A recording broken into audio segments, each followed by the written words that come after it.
All right, there we are. Should be live here real quick. It says live. All right. It says live on your side, and there we go. Yep. Instagram live now, I think. There we are. Perfect. All right. Well, ladies and gentlemen, it is Sunday. Oh my gosh. Look who's right on the button. Hi, Jennifer. Hello. Hello. Sorry, I'm normally I try to be a few minutes early. Yeah. That's Life fine. is Really? happening over now? here. Do you now? Well, it's Sunday, and welcome to the show.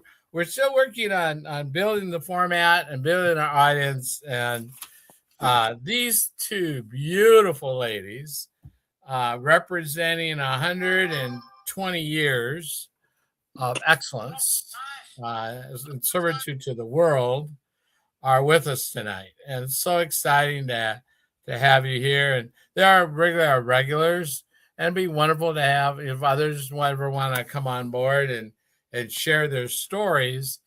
And we really want to make this of value.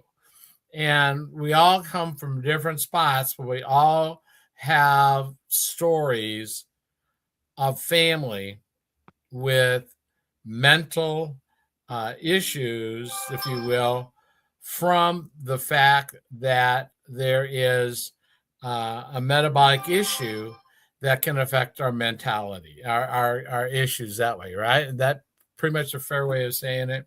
And so we're going to get into some of those. And Cheryl had an identical twin sister that she lost, if you will, to the disease Alzheimer's. Under the umbrella of dementia, there's 4 different areas, and Lou's is one of them, and the others, and Lewy bodies, right? And there's Alzheimer's is one of those, and that's growing in prevalence. So is Lewy bodies and others. But we talk about that, and what are we doing, and what can we do to not have that as an issue? And if we do have an issue, there's a thing called caregiving. And caregiving is a community affair. It is a financial drain on the community, on the family community. It is an emotional drain on the friends and family. And so we're going to talk about that from the standpoint that Cheryl's sister and the systems, how they were able to utilize the strengths and things of their family unit and some of the other kinds of things and how that technically works. We have Jennifer's story is that in essence, she lives 24/7 with both of her parents, which is another incredible dynamic. And then my story is that my mom, who we just celebrated her 97th birthday, and she's been in hospice now a year, 2 years, I don't know. So at least 2. Yeah, so I'm not real sure, because hospice is supposed to be like a maybe short term. But so and how good my mom is, and we're loving that she's 97 and going, is we had a stack of birthday cards, right? A stack of birthday cards, and I'm opening them. She's read some at the birthday party, but I'm opening it and she's reading them. And she's remembering who these people are. Or so it went well until it didn't, until she got stuck on beans. Everything talked about beans. Everything was beans. But before that, the clarity right there. And it was the interesting thing is, guys, is that though a lot of the people from the hometown decades ago that we were there, and the cards and all the love that she received, and I mean, and more that she received everywhere. I mean, it was really great. So, but the point is that we all have experience in caregiving. We have experience with brain fog, some of us more than others. The young lady in the middle, she's just, she just doesn't budge. She's Well, there's days. so there are days, right? But it's not to the point that you're running around with your phone in your hand going, "Where's my phone? Where's my?" And we're blessed that we also have been able to learn about a way to help improve our mental health, improve our metabolic issues. We're all on the same wavelength there.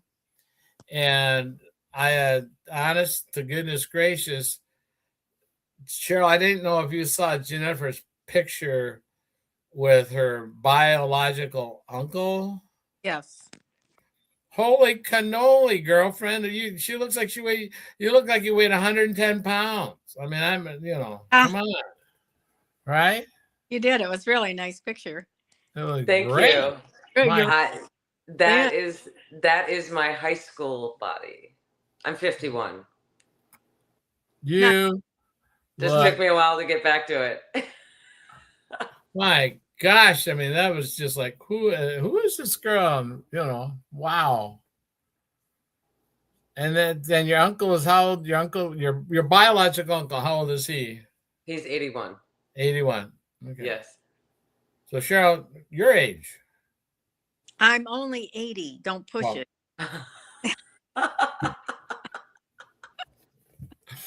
Okay, you're only 80. I know it. I know it. That's true. I'm only 74. So. Yeah.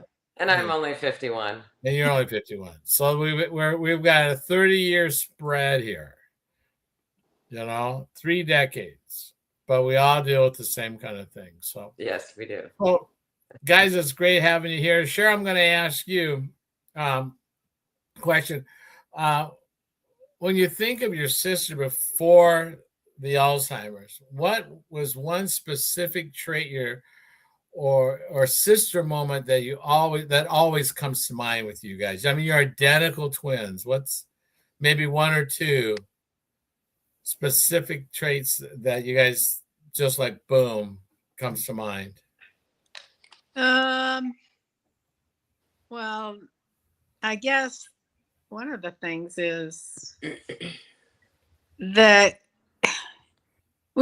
everything we did was like together. I mean, not everything, but we'd have same thoughts, different times, just different things that we did. We would, oh geez, I can't think of any particular one, but well, the one time when my late husband said, "Do you realize that we were in a group situation, room full of people?"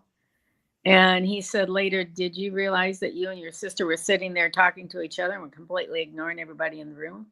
I said, "Oh." I said, "No, we didn't.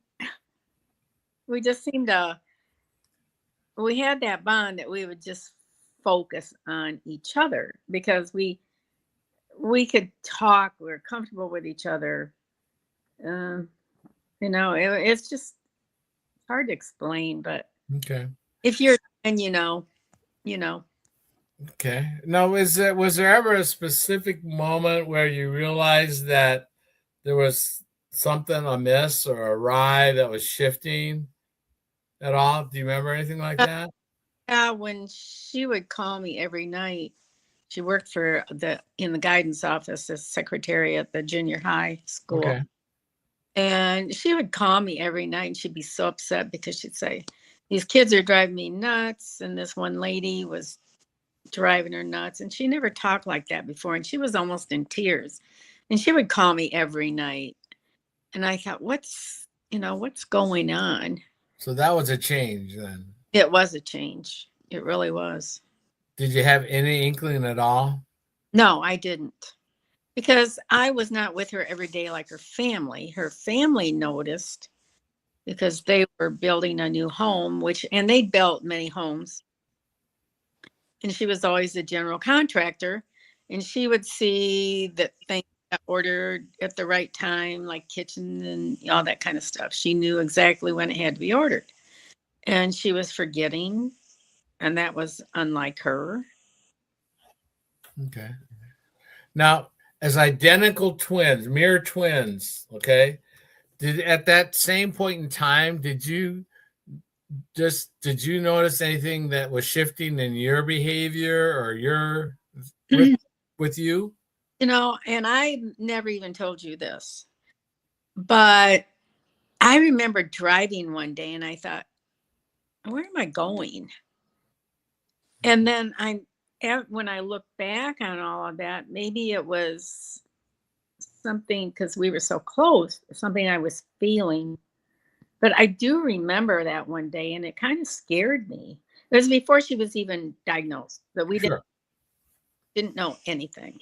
Right. So when she was maybe transitioning towards that, Yes. then as identical mirror twins, you might have had a somewhat of a similar idea of an experience metabolically then? Yeah, I've never even told you that. Yeah. I've never told anyone that. Okay. Did you ever have bouts of brain fog at that period of time? Oh yeah, I did. But Has that subsided a little bit more or over time? oh yes, and it was only for a brief period of time. Okay. And so then actually when she was diagnosed, then it kind of, maybe made sense to me. Okay. That same getting something vibe from her or something, because we were so close that, Right. I mean, you guys used to finish each other's sentences and things, not? we did. Yeah. We had our own language. We really did. My late husband would say, "You guys are mumbling." And I said, "We know what we're talking about. Don't worry about it." Stop interrupting us, right? Right.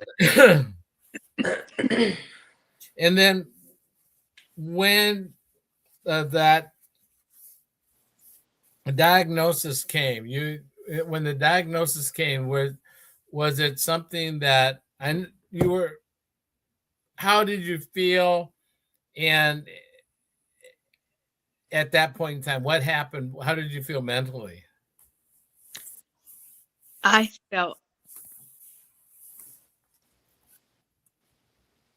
was really upset mentally. I couldn't function for a while. I started mourning because I knew what was going to happen to her. Were you surprised when you went to Rochester, Mayo? For people that don't know, Mayo Clinic is one of the top hospitals in America, the complex. And hey, Keith, and when you have going to Mayo, were you preparing for that mentally, or do you have any idea, or what was that trip like? Well, I know the back trip, but what was the trip going well, on? back up on that. She had been in Mayo for a whole week prior to that. And they got home on Friday night and she was completely exhausted because they go through all these mental tests, and a physical test. Mentally, she was drained. Her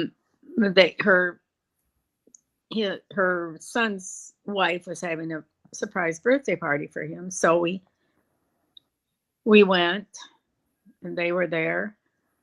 And her husband said to me, "We have to go back to Mayo next week. Do you want to go with us?" And then he says, they're looking at dementia. I about fell apart at that point.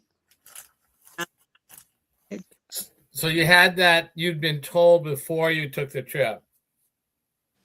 Yeah. All right. And I remember after the diagnosis, I went in the bathroom and I sat on the floor and cried, and I called my kids, called my husband, it was just very something that I could not believe it, because she was so young. She was 54. I thought So you were actually grieving in advance of. I grieved for her until the day well, I mean, I still grieve for her, but I knew she was going to die. And on the way home from Mayo, I was sitting in the back seat of the car. She and I were in the back seat of the car, and I'm looking out the window trying not to cry. Mhm. And she knew. She grabbed my hand. She said, "Well, at least I'm not dying." And my thought was, "Oh my gosh, you don't know. You don't know." And yeah, and that's things that's I know it's tough to talk about, but then that's also called the long goodbye, isn't it? Yeah. Yes, it is. That's what they call The it. long goodbye. Yeah. I mean I can tell you I am without reservation not ready for mom to go. No, but she's older, and Yeah. when they get that age, you kind of, oh, you Yeah, I get that, but I my know, I know, mind still, I yeah. know, I know, I know.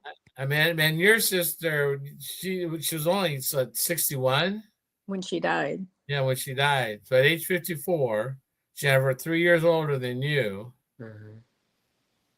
Yeah. I mean, I never, ever expected to hear those words, ever. Because that's not really in your family either. No, no. Yeah. And it was hard on my marriage at that point too, because my focus was on her. I mean, we didn't have a rough time through our marriage, but I know that I probably focused so much on her, I was ignoring, Sure. you know. And my late husband did say to me, he said,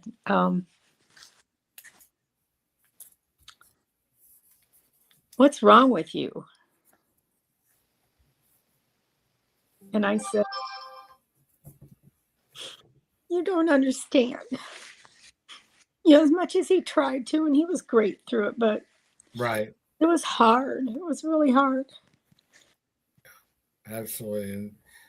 And unfortunately, until you go into this kind of situation, it's hard to tell anybody. And it's a quiet, private grief. Right, Yeah, and unless someone's gone through it, they can say, they can be empathetic and say they understand. right. Yeah. And then I lost my husband 5 years after she passed. Yeah. And you lost your brother before that, right? Yeah. So, but losing an identical twin, yeah, I get that. So for those currently watching and a sibling going through this, what's one thing that you might tell them that you wish someone would have told you day one? Probably basically how to deal with it, because we didn't know, you know. I read books. I was involved with the Alzheimer's Association, which helped. It did. It kind of gave us a little bit of guidance. And we had support through them, but that was really the only support we had. Was that emotional support? Was it financial support? Was it No, it was support? basically emotional, how to deal with things. Um, there was a lot of articles written about us because it was a unique situation. And there was things in the newspaper. They did an article about our family, and just things like that. I mean, you flew to Washington and spoke at the Alzheimer's convention. Yeah. national convention. And she went with me. She was diagnosed in January, and I think this was in early spring. But she still needed a lot of help. I had flown before, but never by myself. And then I was trying to, take care of the luggage, take care of her, because I didn't need her to get separated from me because, well, when we went through security, she got stopped. I was right behind her. And I quick ran up to the gal that was going to take her and do whatever they do, wander. And I said, she has to be with me. I said, don't go anywhere. Wait until I get through. I said, she's got Alzheimer's. I said, I can't lose sight of her. And she was nice enough to do that. Great. And so you spoke to that group and organization, and that's not your normal thing in life, is it? No, I hated speech class in high school. But I sat down and started writing my speech, and it just flowed because it was something I was living at the time. And when I got up there to speak, I was not nervous. She was sitting right beside me in a chair. I'm sorry. Brings back too many memories. Yeah. And was she aware that you were talking about her, or did that resonate with her, or? I really don't know. Just wondered. She didn't talk too much. She wasn't real vocal at that time. Okay. I helped her get her, pick her clothes out and everything like that. She needed help with that even at that point. So, and she was very grateful for me helping her. Sure. And Jennifer, do you have any questions for Cheryl at all? No, but I can resonate when you were saying that you were pretty much grieving for the living. Yeah. I'm completely in. I'm completely in that stage. Right. I've been in that stage, and it's become much more prevalent as of late. Right. And it's hard, It is. It's hard.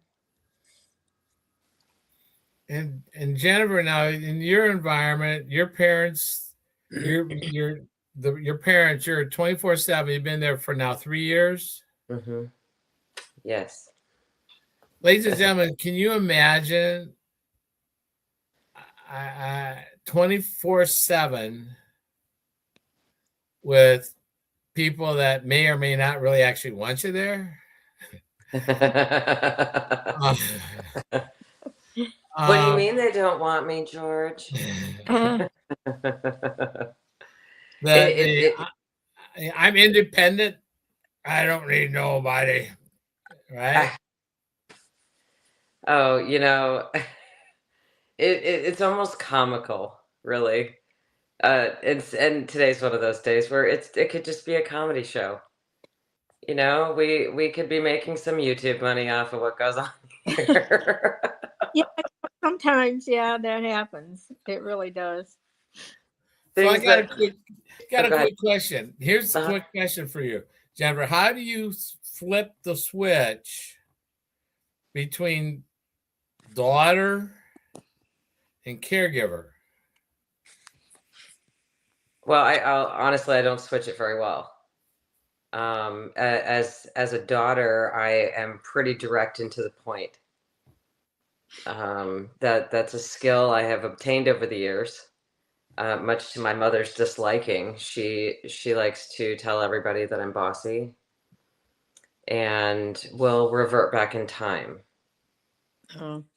So Jennifer's always been bossy. Jennifer was a difficult child. She was a difficult teenager. And I'm like, just a reminder, I'm 51. Right. But you were difficult and you're bossy. And she only wants to say that I'm bossy in front of medical professionals, of course. Of course. Oh, by the way, you guys are both getting love in the chat. So, Oh, well, thank you, everybody. So, So to answer your question, I really I don't do that well. I know I'm the daughter. I know they are my parents. But when it comes to the caregiving, I'm on call constantly. Sure. And Indeed. we've go ahead. Is there sometimes when you get to kind of you get in and then you deflect off, and the other times you just have to hold the line and stand by the wall and be the wall?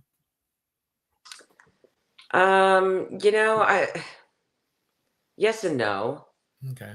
I think the hardest part for me about being a child to two people with cognitive decline is sometimes remembering that I am the child.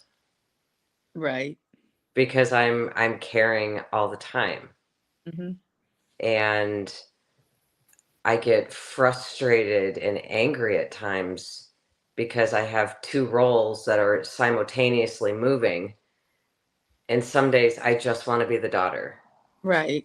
And I don't get to be that. My younger brother will come for the weekend and come for a couple hours and then leave. Yes. And He doesn't see the actual care no. they need. No. I fully believe he's in denial and he just doesn't want to see it. Sure. So Sure. when what he sees is they had a good day. Oh yeah, right. Okay, you mean they had a good 3 hours? Mhm. You didn't see what transpired before, and you're not going to see what's going to transpire after or the day after. Right. Unless you're with them all the time. Mm-hmm. My mom would say, "Oh, I think Sharon's doing great," and I said, "No, Mom, she isn't." Mm-hmm. Yeah, I hear that a lot. Oh, this seems to be improving. Right. No. It doesn't. It's not improving. Yeah, that reference point is really something else. With the thing that went on this weekend with my mom was her birthday, like I said, and there were plans to have the event in her house, but there were 3 tornadoes around the little town, and the power went out. And with no power, the event had to be moved. In fact, she had to be moved. And so she was taken out of their house in a car to a sister's house about 45 minutes away, 45 minutes away. And the best thing about it was we did not have a sundown issue. Do you know what sundowning is? Have you heard the term?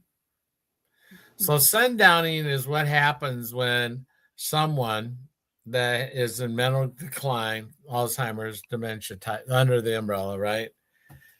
And there's a change of environment. Mm-hmm. So they have to go to the hospital, or they have to go somewhere else, or someone new is going to take care of them, a new caregiver, or a change in. It's a change that happens. And when that change happens, they can become incredibly violent. And so we had gone through an event a year, I guess it was almost 2 years ago with Mom, when we had to take her to the hospital. And it's a big hospital. The hospital we normally go to is a little bitty town, like, I don't know, 2,000 people, that kind of hotel town, that kind of hospital. It's small. But we were in a big hospital. And ironically, it's a hospital that she was born in, that she met my dad in, that I was born in too. None of those things relative, but just kind of Paul Harvey, the rest of the story. But my brother was here as well, and there was concern for her health at this time. That how is she doing? And she was really not well at that time. We had some major health issues, and so we went to the hospital, and went in the ambulance, I think, yeah, and got up into the room, and oh my, yesterday and tomorrow, that wonderful, nice mom, give us all loves and kisses and hugs that morning was a violent, vicious, biting, kicking, throwing, everything at anybody. And it was something else. It was such that the hospital wanted to have her removed. It was such that they sent psych down to evaluate her because she was this violent person, totally different than what she was 2 hours before. And once she had to get sedated, if you will, and slowly that morphed in. It took a day and a half, whatever, to get past that. So a sundowning, if you haven't experienced, you don't want to. But if you do experience it, or you need to be aware that sundowning when environments change. Cheryl, your sister went through that, didn't she? Yes. They had to take her from the nursing home to Rush up in Chicago, and it was horrible. They took her to a psych ward. And she didn't even know what was going on. I just think that was inhumane. She was on a mattress on the floor. It was horrible. Yeah, because they don't know what else to do with them. They don't know the causation as that change. So that's just something that you want to be able to be aware of, that does happen. Jennifer, when was it your grandmother? Grandmother. Mm-hmm. And she kind of shifted a little bit too, didn't she? And it's interesting that you were talking about this with your mom, because I 1,000% agree that once somebody's already in the flow of Alzheimer's or dementia, and you change their surroundings, Yes. it's like a threat to them. Mm-hmm. They don't, you try to bring in all the things, the photos, try to make it like, resemble something that they're used to. But in a short situation like what you had, where you have to rush because of weather, because of a severe situation, you can't bring all of those things. And even when we had those things, it something, I wasn't, we weren't there overnight. We don't know the sounds that she heard. We don't know the smells that she smelled, Right. what she was seeing, and I think that really plays a huge part. Yeah. Yeah. Oh, well, I took my sister when she was in the nursing home. It was a nice spring day, and I said, let's go outside and take a walk. So we walked around the circular driveway, and there was a bench there. And we sat down for a minute, and I could tell she was scared. She just kept looking all around and just like she didn't know where she was at. And I said, you want to go back in? She shook her head. So we went back in. But she was scared to death because that surroundings were so unfamiliar. Mm-hmm. So that's called sundowning. So we're really happy that Mom did not experience that on her birthday, on birthday weekend at the party. And so she was ready to go. She was there maybe 24 hours. And she'd been to this house a gazillion times, to my sister's house, and events and parties and socializing that. So maybe that was enough to make everything well, plus all the family and that kind of stuff. So maybe that was enough to keep that mitigated. But it's enough of an issue that it's important that we at least address it, because we've all experienced it to some degree. Mm-hmm. And so I guess I'll go to Jennifer. A question is that what would you describe as a win in your typical day? What's a win in your typical day? My dad did the dishes. and finished the task. Finish the task. And it wasn't just to the cupboard and then we'll go away for the rest of the day. Well, and you know, I was bold, and I did send you my photo one evening, and you know, I do my best to meet my parents where they're at. So if my father says he wants to do the dishes at breakfast, okay. Mm-hmm. And then it's noon, and were you gonna do the dishes? Yeah, I'll do them after lunch. Okay. Oh. And then we're at dinner. So you can imagine when you've got 3 meals and then you've got all the things to cook with, he likes to spread things across counters instead of rinse and, you know, kind of stack. Sure. So the win is when he actually completes the task before noon. It may not sound like a big deal, but those of you that know me, those of you that have seen my photos, know that there's a lot of dishes some days because he repetitively tells me, you know, I can do that. Okay. You know, we often hear that you can't pour from an empty cup, but your cup's being poured in a couple directions. You know, how do you find a pattern interrupt for yourself to keep from burning out? George, I am on. Okay, we always say in our line of conversation to pivot. And I know my friend Keith is watching. My daily habits are a consistent pivot. So, you know, you think you're a ballerina. Yeah. You know, I don't know that there's a dance for what I do, because that's ballerinas are graceful. Definitely not that. Yeah. You know, I don't even know how to answer that question. I mean, that probably just speaks volumes to what I deal with on a daily basis. You know, I'm a caregiver for both of them. I have 2 elderly animals. I work a remote job during the day. I also run a business. And, you know, my time is, you know, when I shower, that's about 15 minutes. At night, I try to go, you know, get into my room, get all of their care taken care of.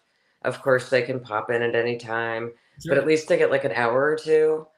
I have started walking. I need to really ramp that up, because I find that even if I walk this lap in the community, that I come back with more energized than when I left.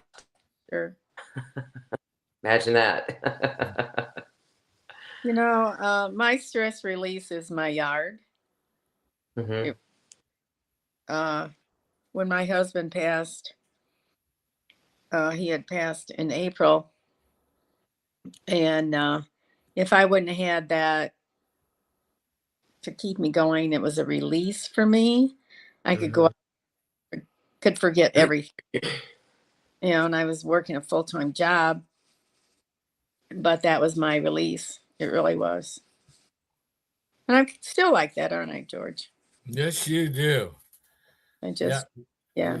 She's one of the, I'll bet there are very few people in America that have a blooming poinsettia.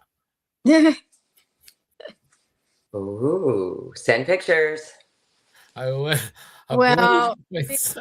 George had a poinsettia Christmas of 24. And, you know, I've never been able to keep them alive very long.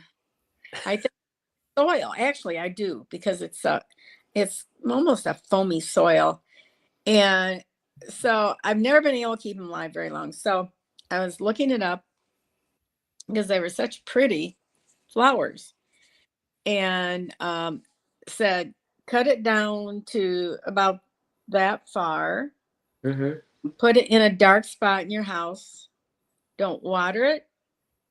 So I put it in the corner of the basement, didn't water it, brought it up last spring.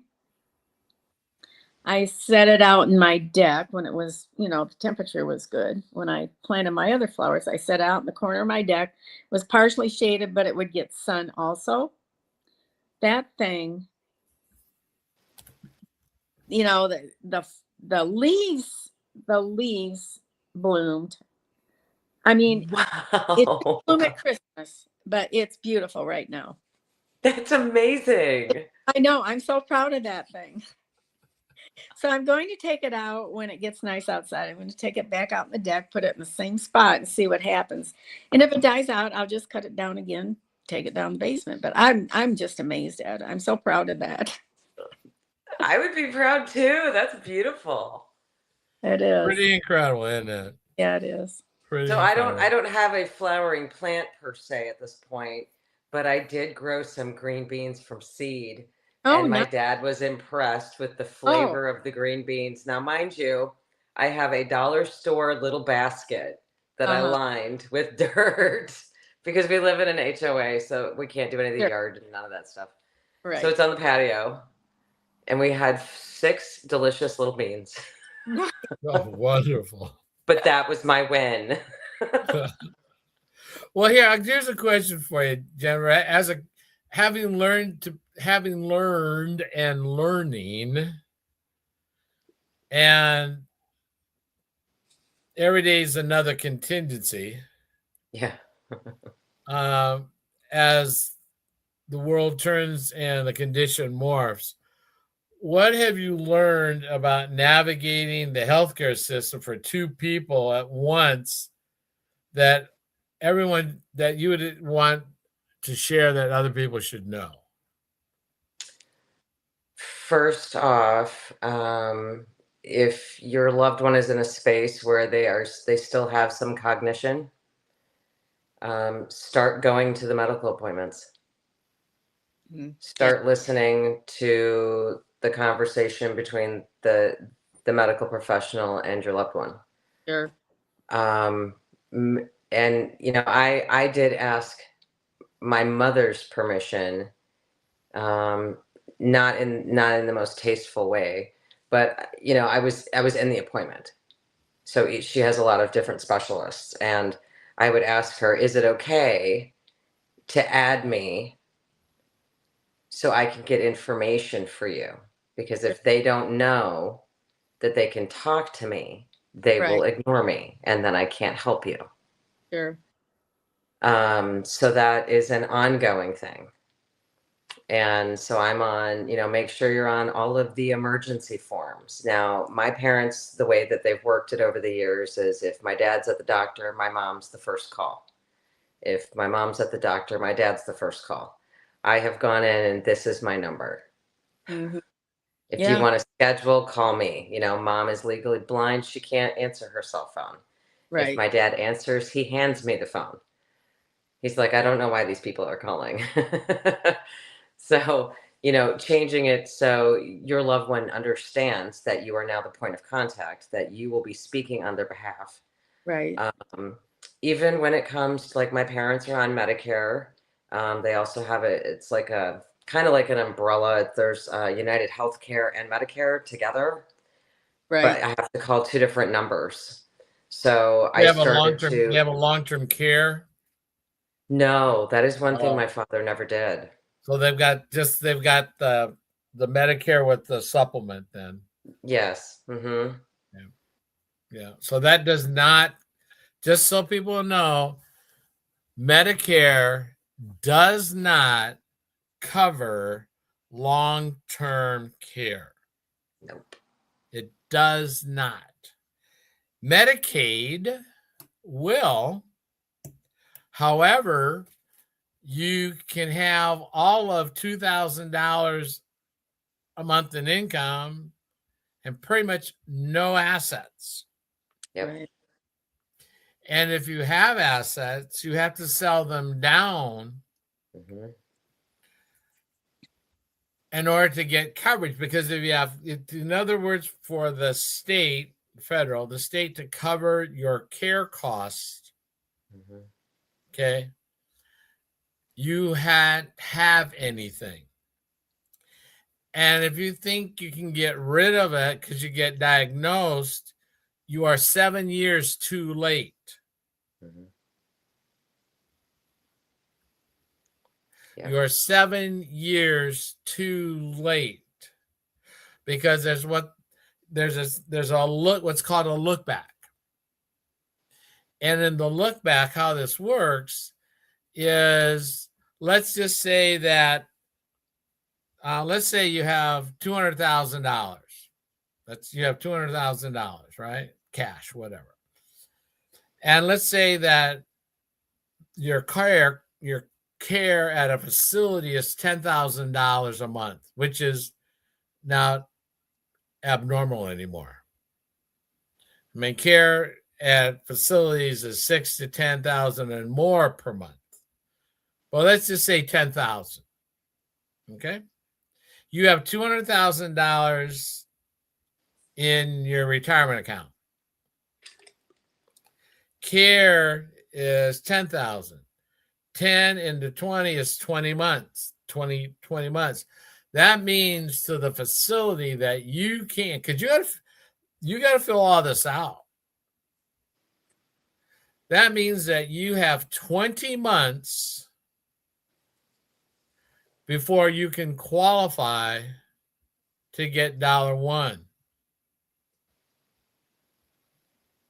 Now I'm talking if you're single, because there's things that happen if you're married, because you get to have so much between the two of you. You get one house, the spouse can still have the house and a car and about $100,000 there. Okay, the rest go to here. Now, if you found out, for example, Cheryl, if you found out that you needed care, and let's say you had that $200,000, and you decide, I'm going to give it to my kids. Okay, you give it to 4 or 5 kids, and some of them take it and go on vacation. I mean, they take the money and pay off a mortgage or whatever. When they look, if that occurred in 7 years from when you're trying to collect, you still have the $200,000. Mhm. You still have the $200,000. We say, no, I don't. Look at my bank account. Well, within the 7 years you had it. Where's it at? Well, my kids got it. Well, you better go collect. Or figure out a way for them to start putting money in, because you're not getting in to that facility. You're not qualifying for Medicaid until that's pulled through. And so that's the ugly truth financially.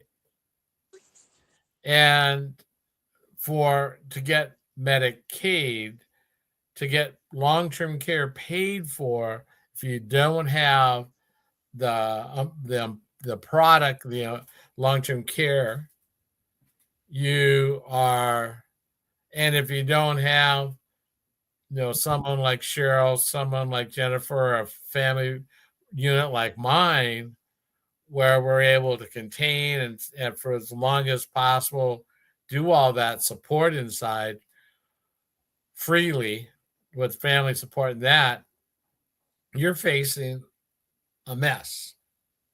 But it's a 7-year look back, guys. And that's not, oh, dad got diagnosed yesterday, we better do something. Yeah, all right. Well, you better not think you're going to get money for 7 years to qualify. And that's the ugly financial truth. So, all right. Anyway, so I'm sorry I went on that tangent, but I think we just went there. Okay.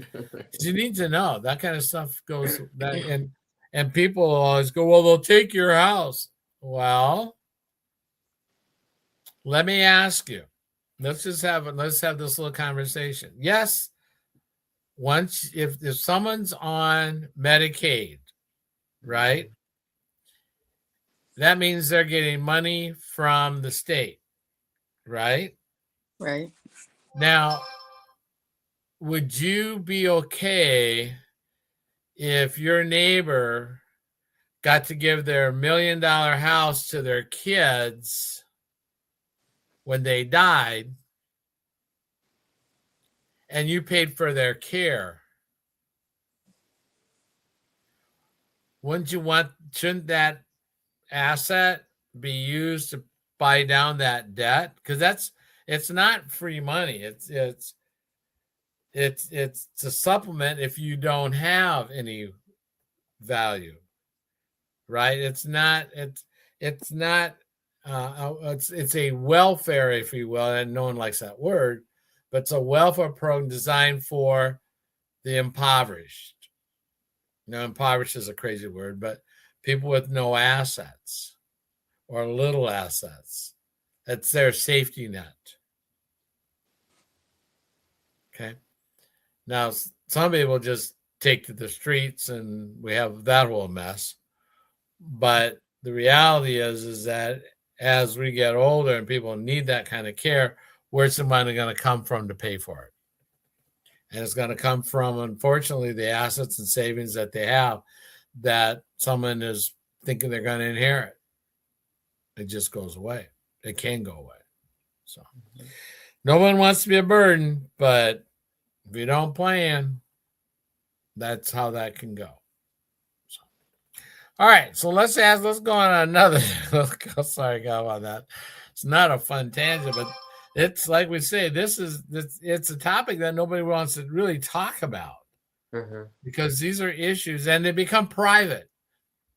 They become private because Alzheimer's, dementia, lose all these metabolic conditions really are private.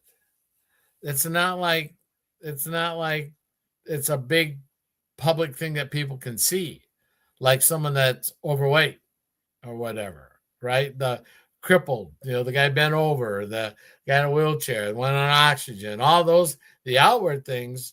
Alzheimer's is up here in the cranial.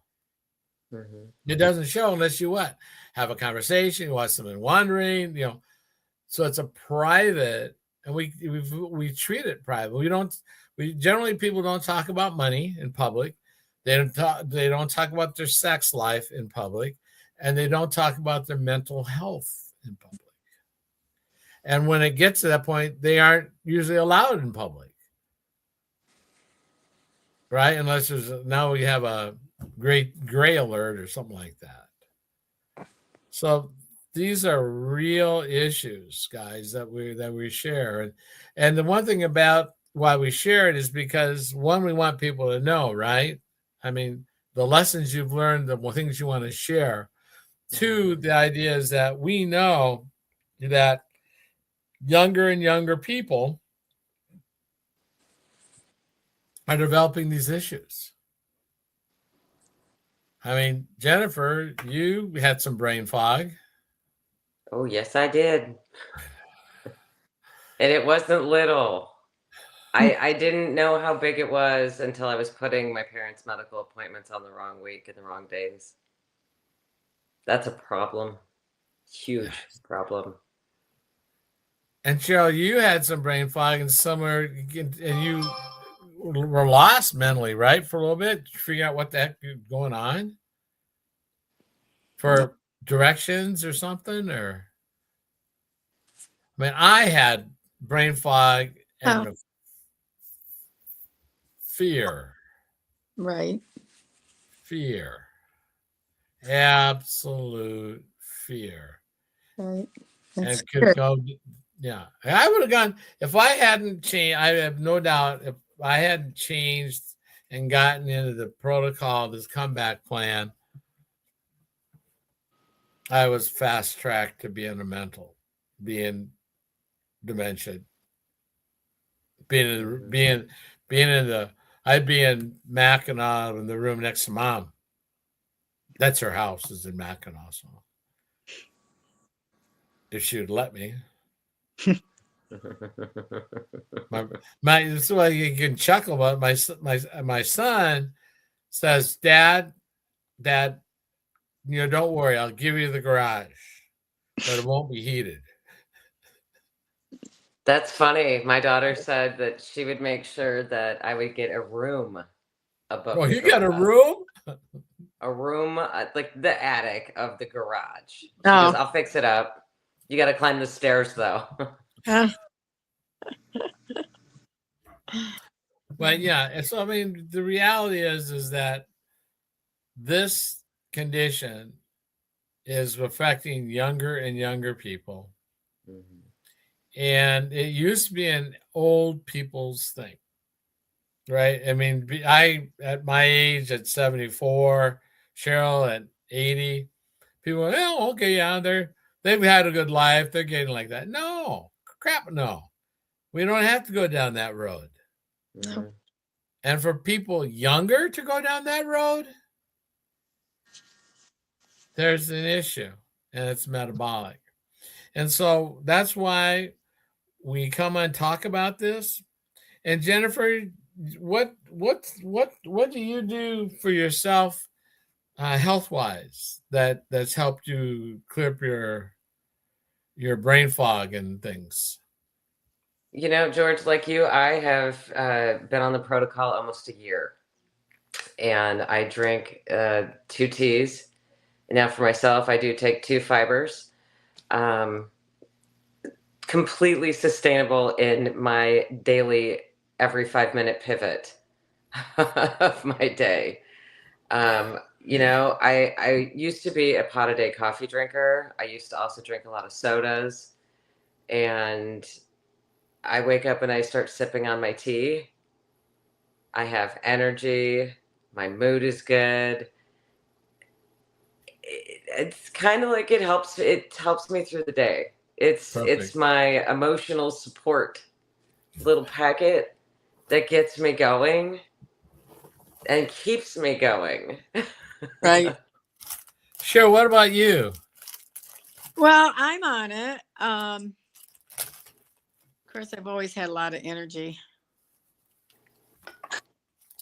but I don't want to go down the road my sister went, and that's one reason I'm on it.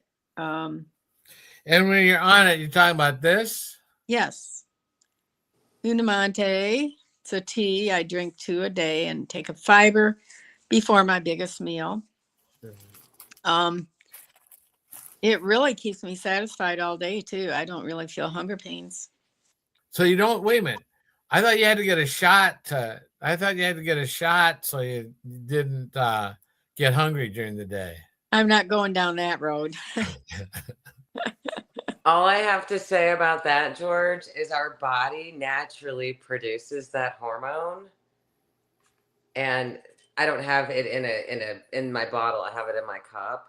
But when I can sip this in the grocery store while Right. I'm doing some time-based eating, and I've been in there and I have maybe not have eaten for 22 hours, and I can sip that and not be hungry Right. while grocery shopping, Yeah. which used to be my vice. Like I had to plan my day, eat a bunch before you go to the grocery store Oh, because so they you're tell you right. You don't go shopping when you're hungry.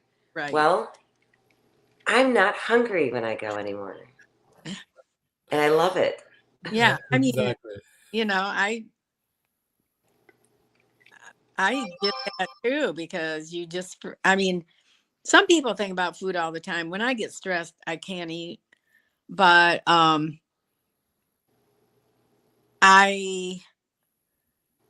don't get those hunger pains. Mm-hmm. You know, like, okay, if they bring donuts to work, I got to have a donut. Mm-hmm. If they put it in front of me, that's different. But you know, if I have to walk and go get it, then hey, it's fine. Yeah. And I'll tell you, I agree with that because I was proud of myself. Last night we went to a musical, right? Mm-hmm. Went to Paint Your Wagons, and one of our friends was in it. Okay. and it's actually one of my favorite musicals. Well, we went, and before at the intermission, they had all of these cookies and brownies and scotcheroos and Rice Krispie things and cupcakes and I don't know what the heck. And we went right up with the whole lemmings. We're in that lemming group, go up to follow the herd to the snacky poos. We got up there and we took a left, got a cup of water, and kept moving. That is not me. No, it's not. Right? It's not. And it was amazingly wonderful. And I'm sitting there watching, we were sitting watching all these other people kind of snaggle waggle on them a little, and I didn't feel, nope, don't care. All right, well, guys, our time's up for the night. Jennifer, anything else that I need to know? You wanted to share? Did I miss something? Oh, yes. Yes. Thank you for saying that. Mom went for the more extensive urology test last week, and I will be calling this week to see if they will provide the details prior to her appointment, which is the 1st of June. Good. So my dad and I felt like she needed some more support. Perfect. And the only way to do that is, in my case, I had told her the week before that she was going because the anxiety was just too high. Yeah. Well, good job. You have become a professional. I am far from it. Well, I'm so proud of you, though. I mean, good gravy. Just what you do. Hasn't she changed? I mean, in less than a year, just not just physically. I mean, I don't know where the other half of you is, but your demeanor, your skill sets, your patience, your understanding, it's your love for your parents has never changed, but there's just that understanding is just awesome. Don't you think, Cheryl? Yes. And I give you a lot of credit because I know what kind of job it is. And I was not with my sister 24/7, but she spent many days with me. And it's hard. It really is. It really is. And that's not to say that I didn't have a complete and utter meltdown last Monday. And it so much so my little dog, who's 14 and deaf, was like, "What are you doing?" Oh. And I was like, "You need to get away from me. Like, mommy is just, it's too much. Like, don't look at me. Just walk away. Just mommy needs this. Just goodbye." Hey, yeah. Yeah, you need that. Mm-hmm. And you always know you got my number. We chat about every day anyway, don't we? I call it every once in a while when I need something very profound and I need to recenter my focus. There you go. Perfect. Well, guys, I love you. Have a great night. Thanks for coming on, and get a good sleep. Denver, it's 10 o'clock for you. Oh yeah, it is. Every Sunday it's 10 o'clock for me. And it's possibly popcorn time for Cheryl. So anyway, guys, thanks. Have a good night. See you. Bye. Bye, George. Bye.